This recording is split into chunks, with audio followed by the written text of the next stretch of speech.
जी। राधे राधे महाराज जी। राधे राधे महाराज जी। महाराज जी प्रणाम।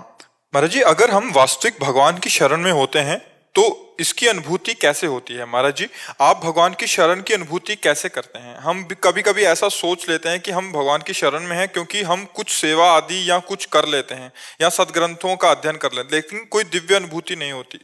महाराज जी, भगवान की शरण का सुख कैसा होता है? मतलब किसका है?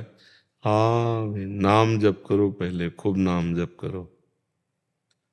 शरणागति 3 प्रकार से होती है। एक वचन की होती है, हे हरि मैं आपकी शरण में हूँ। और एक शरीर से होती है, संपूर्ण क्रियाएं भगवान की आज्ञा के अनुसार। तस्मात् शास्त्रम प्रमाणम ते कार्याकार्यो व्यवस्थितो। कार्य और अकार्य की व्यवस्था शास्त्र के अनुसार की गई। जो शास्त्र विधान के अनुसार कर्तव्य कर्म है उनका पालन करते हुए भगवान को अर्पित करना, ये तन समर्पण।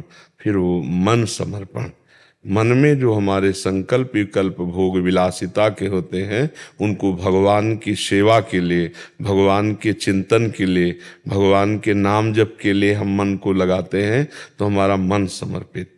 हमारी वाणी, हमारा शरीर और हमारा मन और हम स्वयं तन वांग मनोभिर अमलई सोहम त्वयिवाश्रिता। शरीर से, वाणी से, मन से मैं सकाम भाव का त्याग करके निष्काम भाव से आपकी शरण में मैं स्वयं हूँ। इसका परिचय होता है श्री कृष्ण अनुकूलेन प्रतिकूलस्य विसर्जनम। भगवान के ही अनुकूल चिंतन, भगवान के अनुकूल बोलना, भगवान के अनुकूल क्रियाएं, प्रतिकूलस्य विसर्जनम, पूर्ण रूप से भगवत प्रतिकूलता का त्याग कर देना। भगवान की आज्ञा के प्रतिकूल कोई आचरण, कोई वचन, कोई संकल्प विकल्प ना होना, ये शरणागति जब ये हो जाती है तो जैसे स्वयं भोजन पाते हैं तो तृप्ति हम अपने को अनुभव में होती है, ऐसे अनुभव होने लगता है कि मैं मन वचन कर्म से प्रभु की शरण में हूँ, हमारे स्वामी श्री श्यामा श्याम है, ऐसा अनुभव होने लगता है।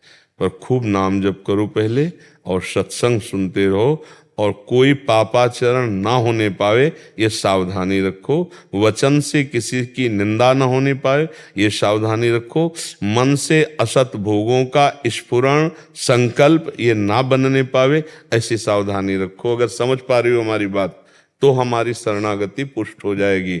और जहाँ शरणागति हुई तहाँ निश्चिंत, निशोक, उसके अंदर कोई चिंता नहीं, कोई शोक नहीं, निर्भय, कोई भय नहीं, विपरीत भावना का त्याग, कोई विपरीत भावना ही नहीं रह जाती। समस्त संशयों से समाधान हो गया चित्त। एकमात्र उठते बैठते चलते फिरते खाते पीते सोते जागते भगवदाकार वृत्ति। शरणागति ही प्रारंभिक साधन है और शरणागति ही सिद्धावस्था है।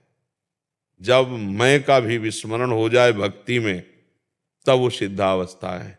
हाँ, ब्रह्म नहीं माया नहीं, नहीं जीव नहीं काल, अपनी हूँ शुद्धि ना रही, एक रहो नंदलाल। एक, जब तक द्वैत है तब तक भय है। ज्ञान में तू का विस्मरण है, मैं में स्थिति है, और भक्ति में मैं का समर्पण है, तू की स्थिति है। जित देखूं तित श्याममयी, इधर भी श्याम बाहर भी श्याम। समझ पा रहे? शरणागति ही साधन है और शरणागति ही सिद्धावस्था है। त्रिलोकी चंद्र दुबे जी।